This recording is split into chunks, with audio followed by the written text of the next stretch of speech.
वेळी आपल्या सगळ्याच्या चरणी नतमस्तक होतो आणि या भागाचा आमचा लोकप्रिय दमदार नगरसेवक दीपक सर्व भारतीय जनता पार्टीचे कार्यकर्ता बंधूंनो, मला आठवतं की मी आमदार झाल्यानंतर या ठिकाणी वंचित घटक जो आहे, या वंचित घटकाला न्याय भेटला पाहिजे म्हणून मी नाट्यपुत्यातील वेगवेगळ्या कामाच्या विषयात आदरणीय बी.वाय. राऊत साहेब आणि दादांशी चर्चा करत होतो. त्यावेळेस त्यांनी सांगितलं की भाऊ, आमच्या या ठिकाणी असणाऱ्या वडार समाजाचे अनेक प्रश्न आहेत. मी म्हटलं दादा, आपण 100% प्रश्न सोडवू. त्यांनी सगळ्यात अगोदर मला प्रश्न सांगितला.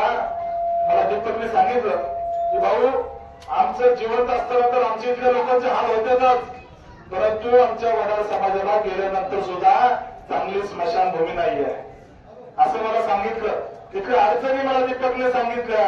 त्यानंतर आपण पहिलं काम या नाट्यकुटीमध्ये जर कुठलं केलं असेल तर 25 लाख रुपयाची वडार समाजासाठी स्मशानभूमीचं काम आपण केलं.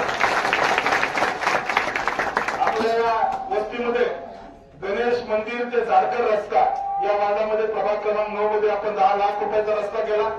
आपल्या वडार समाजातील वस्तीमध्ये आपण 10 लाख रुपयाचे पेविंग ब्लॉक बसवले.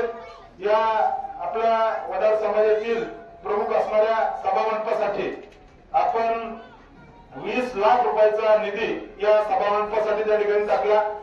या आपल्या वस्तीमध्ये गटाराचे अनेक प्रश्न होते, त्या अंडरग्राऊंड गटारासाठी आपण 20 लाख रुपयाचा निधी टाकला. तलाठी ऑफिस ते श्रीराम चौक या रस्त्यासाठी 23 लाख रुपयाचा निधी टाकला. अशा एकंदरीत 1.25 कोटी रुपयाची कामं मी आमदार झाल्यापासून या प्रभागामध्ये केलं.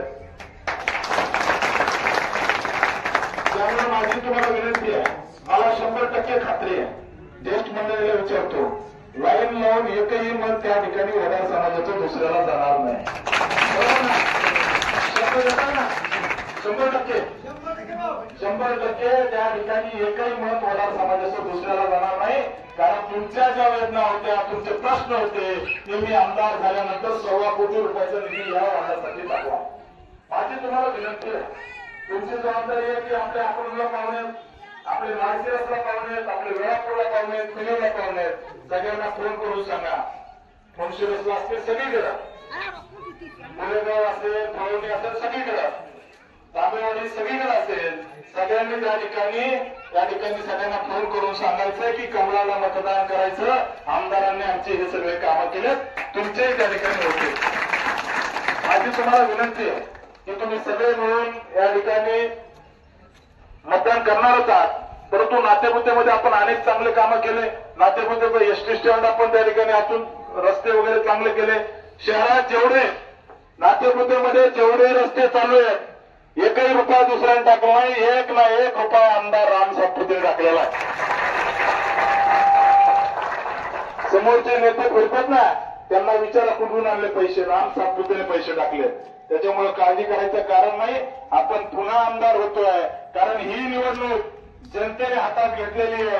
माळशिरस तालुक्यातल्या जनतेने निवडणूक हातात घेतलेली आहे. इथली जनता पूर्ण ताकदीने कामाच्या माणसाच्या सोबत आहे. माझी तुम्हाला विनंती आहे, अनेक गोरगरिबाचे ऑपरेशन करू शकलो, अनेकांना त्या ठिकाणी सेवा देऊ शकलो. पोरांची 2 व्हीलर जरी पोलिसांनी पकडली तर पोरं फोन करते, भाऊ आमची गाडी पकडली. असा आमदार भेटणार आहे का तुम्हाला? त्यामुळे माझी तुम्हाला विनंती आहे की 100% आपले जिथे मुलं शिकायला असतील, बाहेर असतील, सगळ्या मैत्रिकांना मतदान 100% झालं पाहिजे. एक पोलीस सुद्धा इकडे तिकडे जाणार नाही याची मला खात्री आहे. परंतु शिकायला असतील मुलं कुठे असतील, सगळ्यांना बोलवा आणि या ठिकाणी आपल्याला पुन्हा एकदा या तालुक्याची सेवा करायची आहे. लाडकी बहीण योजनेचे पैसे येतात ना सगळ्याला, ज्यांना येतात हात वर करा. म्हाताऱ्या माणसाला येतील, आता आपण करणार परत सुरू. तुम्हाला येतात. आता ही लाडकी बहीण योजना आपण किती येतात महिन्याला?